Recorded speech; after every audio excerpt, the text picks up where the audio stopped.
Total Screen proudly presents their official podcast, On Screen, with your hosts, Tyson Gifford and William Rohrig.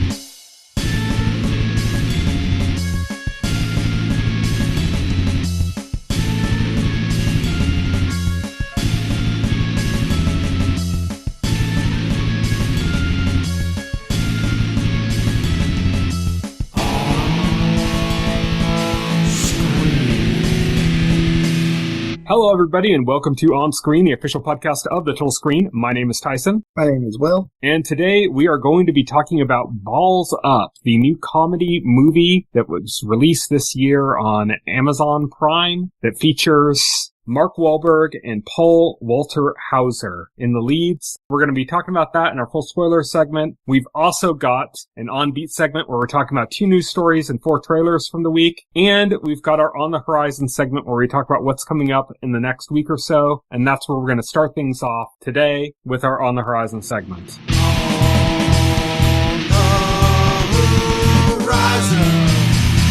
On the Horizon. First up, Avatar Aang, The Last Airbender. This is an animated movie coming to Paramount Plus on Saturday, July 25th. That is obviously a sequel to the Avatar animated series. So, unlike the live-action one, this is the animated one continuation.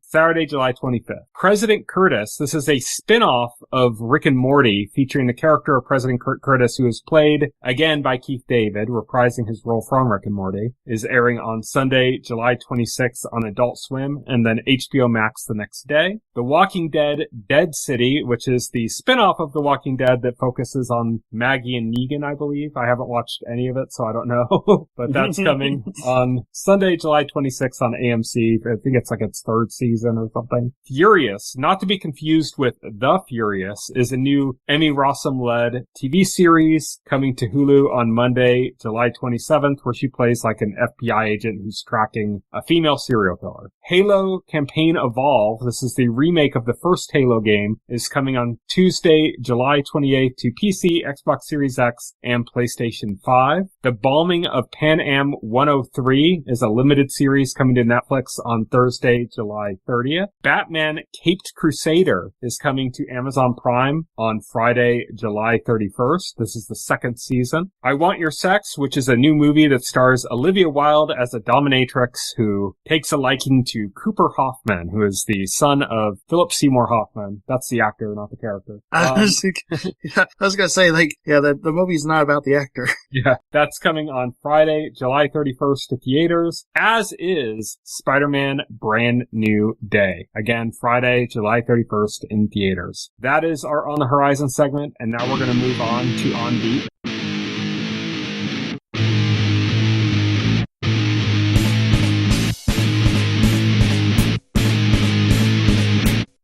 On Beat.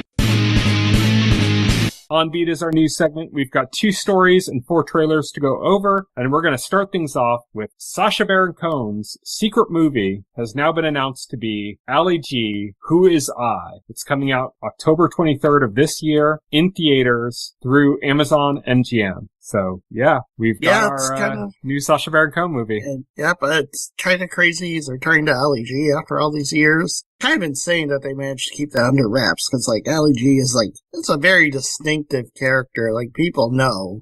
They managed to keep the secret. I don't know, nothing leaked when they were running around filming Sacha Baron Cohen and Ali G full get up. Nobody clocked that. It seems insane to me. I wonder if it has to do with the same thing they ended up doing with the second Borat movie, where they were able to kind of keep that under wraps and stuff by shifting the focus kind of off of Borat and onto this other character that was his daughter, played by Maria Baklova, who ended up being the dog Cosmo in the 3rd Guardians of the Galaxy movie. But anyways, they kind of put the focus on her, and they put her in a lot of the situations they would previously put him in, and then they kind of had him mostly in scenes with her that were filmed filmed outside of the kind of man on the street scenes that his movies usually make up. He was in some of those, but not as many. Like, it was mostly focused on her. And I think that's a way that they were able to get around, like, people being wise to who Borat is. Right, right. So I wonder if they did something similar here, where they kind of, like, found some way to kind of hide it. It's called Who Is I, so he's going through some identity crisis, maybe. Maybe they're having him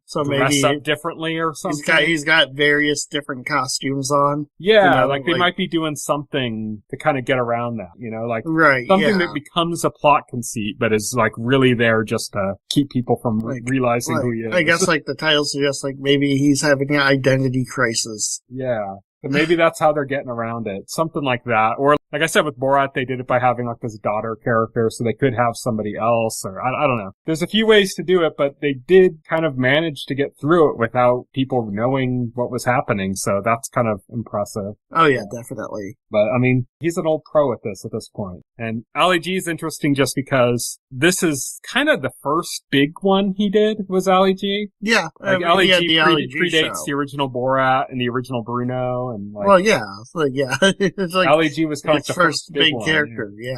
So yeah, it's kind of returning to that. So that's Borat ended up being kind of like the most known one, I think. But Ali G like launched his career, like yeah. So it's interesting to return to that now and see kind of what they're going to end up doing with that. But that's coming, like I said, October 23rd in theaters through Amazon MGM. So interesting. Our next news story is a bit of a sad one, and that is that Kratos is being recast in the God of War series. We don't yet know who's going to be playing him. He was previously played by Ryan Hurst from Sons of Anarchy, who unfortunately suffered a torn bicep. Now, if you know anything about that, if you have a torn bicep, you're out of commission for like a year. Yeah. And then after that, you're never 100% again. So there was no way this was going to work any other way. They had to get rid of him and cast somebody else because, which is it's unfortunate. It's unfortunate that happened. They had a whole cast and crew like on hold. They're not going to have him on hold for a year. No, yeah, they can't hold off for a year just so he can come back and play the part. Unfortunately,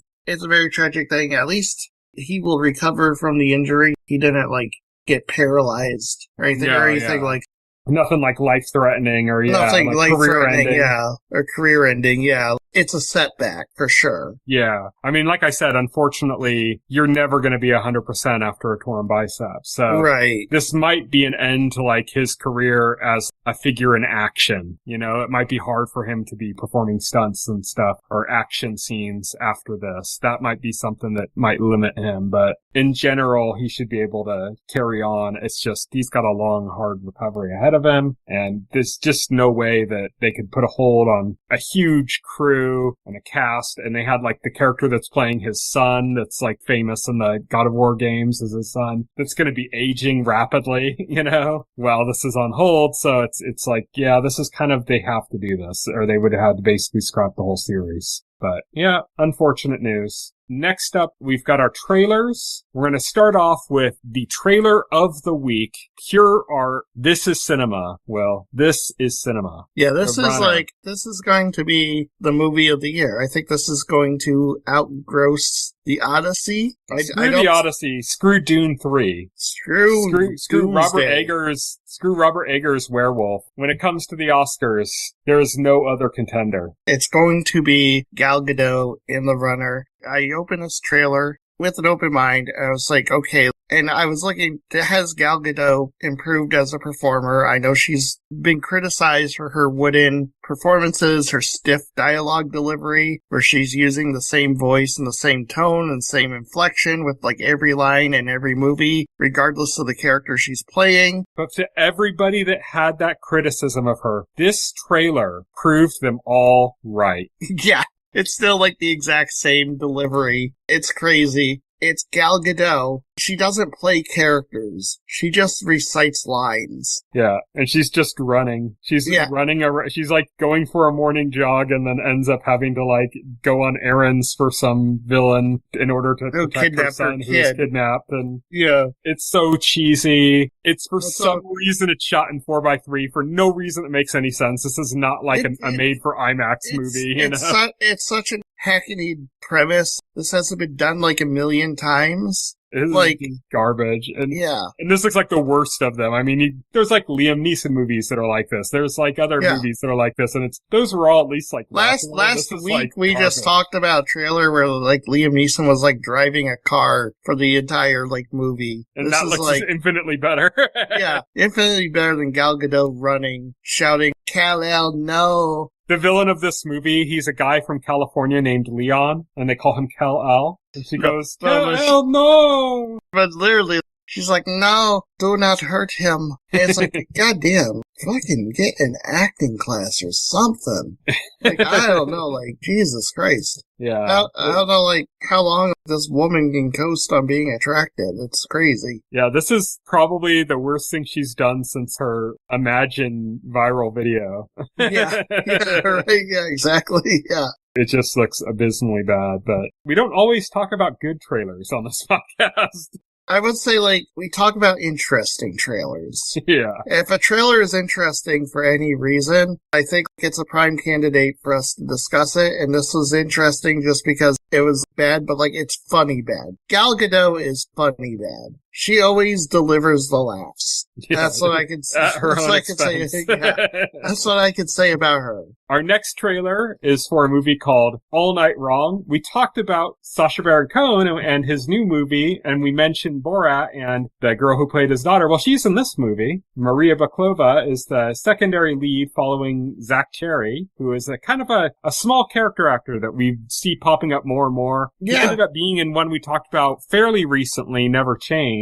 That was kind of a disappointing comedy, unfortunately, but he had like a small, strange role in that movie. Yeah, he's been in at least 2 MCU movies. He's, he's somebody you see a lot. People recognize him. They might know him by name just by hearing about him enough, but he's never really like led a project that I'm aware of. And this seems to be kind of focusing on him and Maria Baklova, who's kind of took off after Borat 2. And it's about, I think as you put it before we started the podcast, like kind of the worst possible first date, Oh yeah. This is one of those comedy thrillers where like Zach Cherry, he picks up this woman in a bar and they go on a date. They end up at this seedy hotel on the way and she gets the crazy idea to like steal the hotel manager's car and there's a dead body in there and then things snowball from there. Yeah. So the unfortunate thing, we've been doing a lot of comedies recently just because we've been trying to give a shot to some comedies that have come out recently. And they've kind of been hit or miss. Some have been good, like Pizza Movie. Some have been not so good, like Never Change. So it's hard to tell with this because when we saw the trailer for Never Change, we thought that looked like gold. So this could be good. This could be shit. We don't know. The trailers for comedies are like really interesting. Because, yeah, sometimes they show the best bits in the trailer and then the rest of the movie is just, Never Change was like that. The trailer for Never Change was like that, where, like, all the best jokes, pretty much, were, like, in that trailer. Yeah. And then you kind of get tricked into thinking, oh, there's gotta be, like, an hour and a half of these jokes. And it's like, no, that was it. There's a minute and a half of those jokes, and yeah. and an hour and 25 minutes or whatever of just nothing worth watching. Yeah, exactly. So, unfortunately, even with the good trailers, you can't really tell until you see the movie. Yeah. Hey, this but could Tyler be like Beane's in this, so that's a good step. Oh yeah, Tyler Beane is good. I like him, and he has good instincts about what he does. I haven't seen him in a lot of things, but like he was in Reaper, and he was in Tucker and Dale, and like those are two very high quality projects. Tucker and Dale is hilarious, by the way. If you're looking for comedies, like that's highly recommended. Yeah, it's horror comedy, like yeah, kind of like I guess like an Evil Dead 2 kind of thing, but even more comedic leaning. Even more comedic, yeah, because like it's really like, absurd. It is really like a send up of like, a lot of horror tropes. Mm-hmm.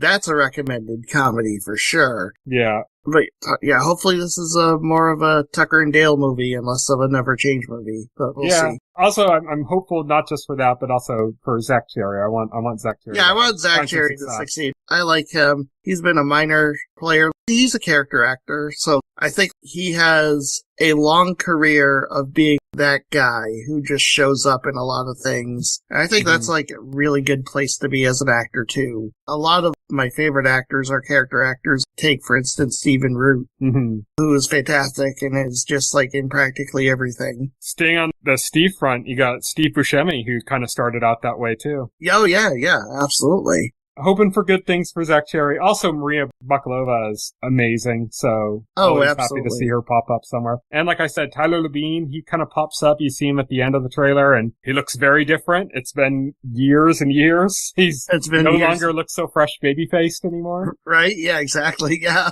I almost didn't recognize him in this trailer, actually. Yeah, I didn't until I saw his name, and then I was like, oh, shit. But that's one to pay attention to at the very least. And then we're going to finish off with 2 more trailers, and these are the ones that are like the heavy hitters. So first, we got our first, real trailer for Clayface. So Clayface we'd had a teaser for before, but we got our first real trailer here where we actually kind of get the actual development, and we get to see a lot more of, the kind of body horror elements and stuff play out. A lot more, iconic Clayface-ness in play here. If I have one complaint, it's the use of the song. I'm kind of tired of when a trailer will find a really poignant line in a song that fits what we're trying to convey with our trailer. So we're just going to play that one part of the song over and over and over again, and every time that there's supposed to be a haunting, poignant moment. And that was the case in this trailer. It's do you realize? And over and over again. Oh, yeah. I hate that trailer trend, too. It's so annoying. Yeah. I don't know. I thought this looked okay. I'm not, super excited by it. This didn't really do much to sell me on it. Like I said, that aspect with the song kind of did the opposite for me. Right. But, if I just look at the movie itself, I'm excited about it. I'm excited about the idea of DC doing body horror. And the more we see that looks like body horror, when he's on the plane and he's gonna cut his eyelids open because they sealed shut and stuff like that's, gives me confidence, that this is going to be a good watch. If they have some really gnarly stuff in it, it'll be great. I hope they're just saving the good stuff for the movie and the trailer, because the trailers have been very light. They've been very, do you realize? Yeah. Trailers haven't really shown much. Yeah. But I'm hoping that's more because they're saving it for the movie and not more because there isn't a lot of that in the actual movie. Yeah.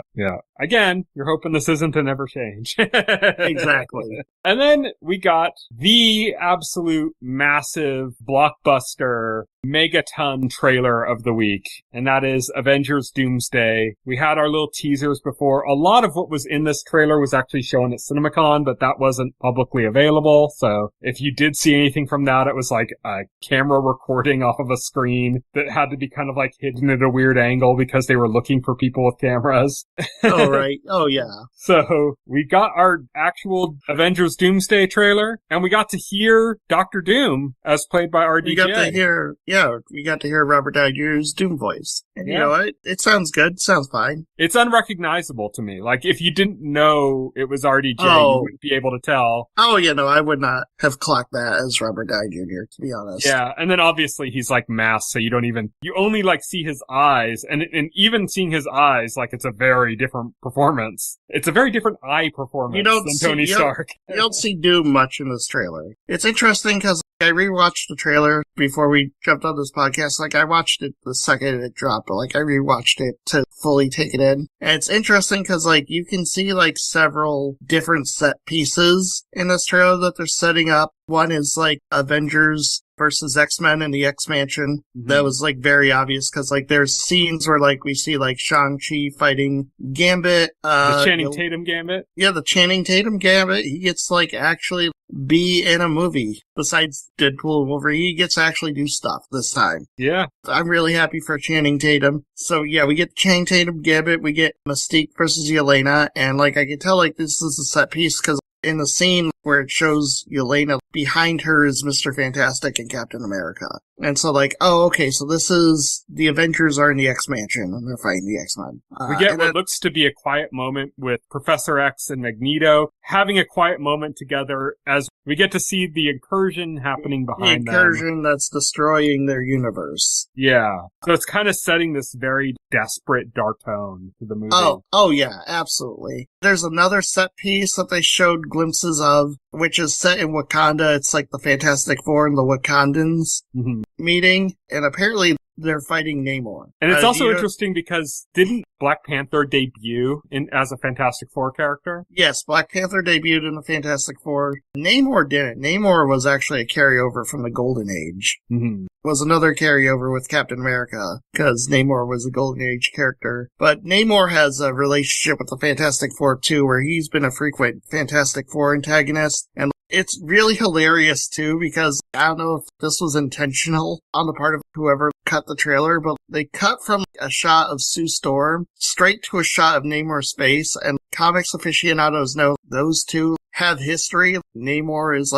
constantly trying to steal Sue away from Reed. So I thought, oh, that was interesting, the way they cut from Sue straight to Namor. Namor's got new threads, too, and they're, much more comic accurate. Yes, they are. So it looks like that's a whole sequence where, the Fantastic Four and the Wakandans are fighting Namor. And then we got the third big sequence, the third big focus, which is Thor and Thor versus Doom. Which seems to be, I'm guessing that is, because there's statues. I'm guessing that's where the Avengers battle took place in Endgame. Yes, I think and it's a desolation, and then they built up statues of, the Avengers there or something. As, to honor them. I think, that's the battlefield that Endgame took. Yeah, I think you're right on that. Yeah, that's what I'm guessing. So I'm guessing that's what those statues are. Those statues are probably honoring, the people they lost, Iron Man and Thor Captain fighting America Doom and realizing Doom is too strong.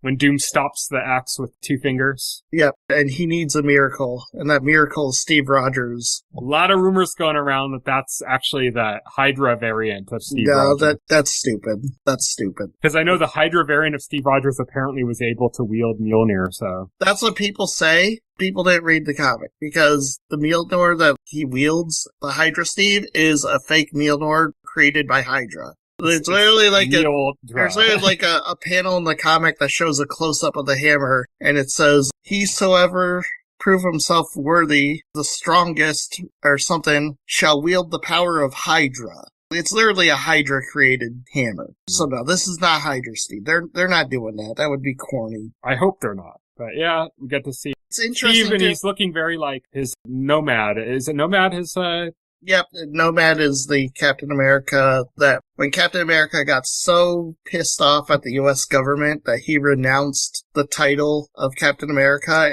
and he quit and he continued fighting crime as Nomad. Yeah, so he's got kind of a bit of a Nomad vibe. Yep, he's got a Nomad vibe. It's interesting too, and the other reason I think this is the actual Steve is because there's some shots of Loki in this trailer, some very quick ones, but Loki has his TVA badge. And so the suggestion here is, in the one scene where you see Loki, it looks like he's kind of in the past in the 1950s setting. The suggestion is he goes back and he pulls Steve out of the timeline. Mm-hmm. For whatever reason, because it's needed, I guess. Yeah, it's interesting. I still want to see how all of this comes together. I thought Infinity War was kind of brilliant the way it had handled so many characters and kind of gave almost all of them a moment to shine. Nothing ever felt like you watch Eternals and there are moments where it's we don't know this character enough, or we don't have enough time with this character in this scene, and this scene feels kind of rushed because they weren't able to show enough of this other character doing this thing. Infinity War was the opposite of that.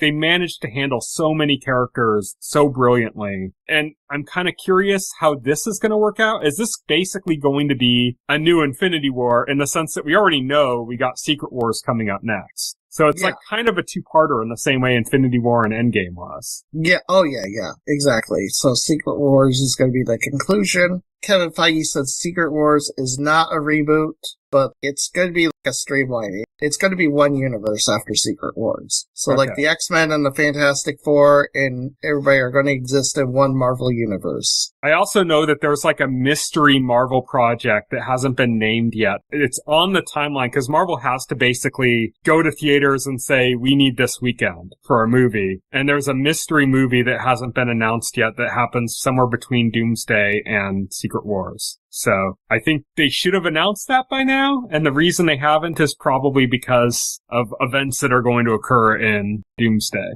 Right. Oh, yeah. I think so, too. Next week, we're going to be starting up our discussion of this year's Comic-Con, which at the time we're recording this, like nothing's really come out of Comic-Con yet. So, yeah, no real information. Yeah. So next week we'll be able to kind of maybe they'll have announced that movie, or maybe like more information will come out, because Marvel is going to be at Hall H, and whenever they go to Hall H, it's a big deal. They don't just go to Hall H and show like an old trailer that they've already shown. They always do big things when they go to Hall H. So that means that something is coming in the next couple of days that we are not yet privy to. So I think that's about as much of the discussion as we can carry on from just the trailer. Yeah, I think so too. I'm excited about it. Lots of characters, lots of rumors too, spinning all over the damn place about this movie. So yeah, we'll have to see if we get more information with Comic-Con, and we might be able to talk about that next week if we do. But until then, we're going to move on to our final segment, full spoilers.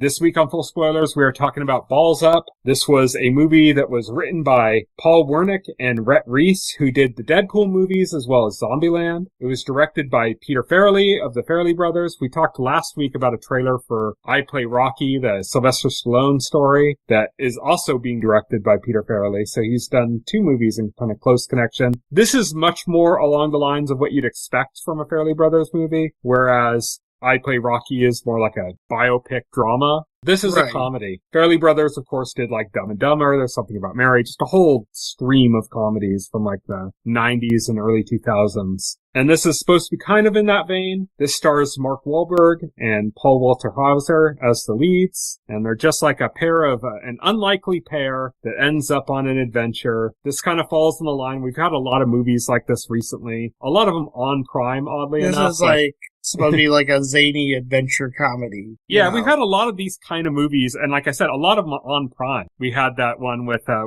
Dave Bautista and Jason Momoa. We had that one with John Cena and Idris Elba, you know? Oh, yeah.